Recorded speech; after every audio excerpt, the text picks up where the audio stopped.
റസൂലിന്റെ പൊന്നുമകളങ്ങ് മരണപ്പെടുകയാണ്. റുഖിയ ബീബി റളിയല്ലാഹു തആല അൻഹ മരണപ്പെടുകയാണ്. ഫാത്തിമ ബീബി വീടിന്റെ അകത്തിരുന്ന് കരയുകയാ. സ്വന്തം സഹോദരിയാണ് മരിച്ചു കിടക്കുന്നത്, സ്വന്തം ജ്യേഷ്ഠത്തിയാണ് മരിച്ചു കിടക്കുന്നത്. ഫാത്തിമ ബീവിക്ക് എന്ത് ചെയ്യണമെന്നറിയില്ല. വാപ്പയാണെങ്കിൽ നാട്ടിലില്ല, വാപ്പ നാട്ടിലില്ല. അവസാനം ഉസ്മാൻ തങ്ങൾ അവിടെ മയ്യത്ത് കബറടക്കി. എന്റെ പെങ്ങളെ ചിന്തിച്ചു നോക്കൂ, നീയാണെങ്കിൽ എന്ത് ചെയ്യും പെങ്ങള്, നീയാണെങ്കിൽ എന്ത് ചെയ്യും പെങ്ങള്? അല്ലാഹുവിന്റെ പ്രവാചകൻ നാട്ടിലില്ല, വാപ്പ നാട്ടിലില്ല. മകള് മരണപ്പെട്ടപ്പോ അനുജത്തി എല്ലാ വേദനയും മനസ്സിന്റെ ഉള്ളിൽ കടിച്ചമർത്തി കെട്ടിയിരിക്കുകയാണ്. അവസാനം അല്ലാഹുവിന്റെ പ്രവാചകർ ബദർ യുദ്ധം കിടിഞ്ഞു മടങ്ങി വരുമ്പോ ഫാത്തിമ ബീബി റളിയല്ലാഹു തആല അൻഹ ഇറങ്ങി ഓടുകയാ. തന്റെ ഉപ്പാടെ ചാരത്തേക്ക് ഓടുകയാണ്. വാപ്പാനെ കണ്ടതും ഓടിച്ചെന്നു. ഉപ്പാടെ കയ്യിൽ പിടിച്ചിട്ട് കരയുകയാ. അതുവരെ മനസ്സിന്റെ ഉള്ളിൽ വെച്ചിരുന്ന വേദന മുഴുവനും ഇറക്കി വെക്കുകയാണ്. വാപ്പാനെ കെട്ടിപ്പിടിച്ചു കരയുകയാണ്. എന്നിട്ട് ഉപ്പാടെ കയ്യിൽ പിടിച്ചു. എന്തേ ഫാത്തിമ കരയുന്നത്, എന്തേ ഫാത്തിമ കരയുന്നത്?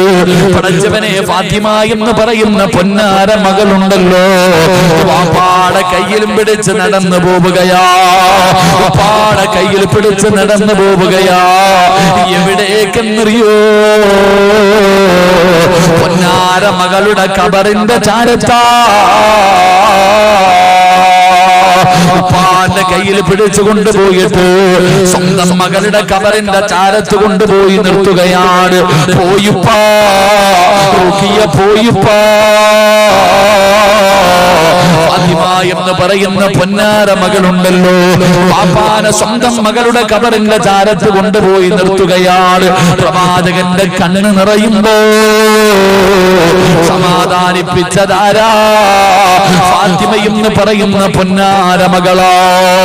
എന്റെ പ്രിയമുള്ളവരെ, അത് കഴിഞ്ഞ് പടച്ചവനെ ഫാത്തിമയ്ക്ക് വിവാഹപ്രായമെത്തി.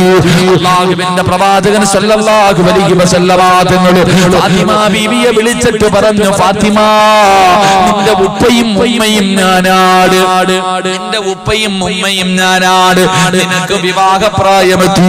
നീ ഒറ്റയ്ക്ക് ഇങ്ങനെ നടന്നാ പോരാ, നിനക്കൊരു കുടുംബ ജീവിതം വേണമല്ലോ, നിനക്കൊരു താങ്ങ് വേണമല്ലോ. അതുകൊണ്ട് വാപ്പ നിനക്ക് വേണ്ടി ഒരു പുതിയ ആപ്പളയെ തിരയാൻ പോവുകയാണ്. അല്ലാഹുവിന്റെ റസൂൽ ഫാത്തിമ എന്ന് പറയുന്ന പൊന്നാര മകളോട് പറഞ്ഞു കൊടുക്കുകയാ, എന്റെ പ്രിയപ്പെട്ട വാപ്പമാര്, ചെയ്യേണ്ടത് അങ്ങനെയാണ്. മക്കളോട് നിങ്ങൾ പറയണേ, മക്കളോട് നിങ്ങൾ അഭിപ്രായം ചോദിക്കണേ. മക്കൾക്ക് സർവ്വകാര്യങ്ങളും പറഞ്ഞു കൊടുക്കേണ്ട ബാധ്യത മാതാപിതാക്കൾക്കോ.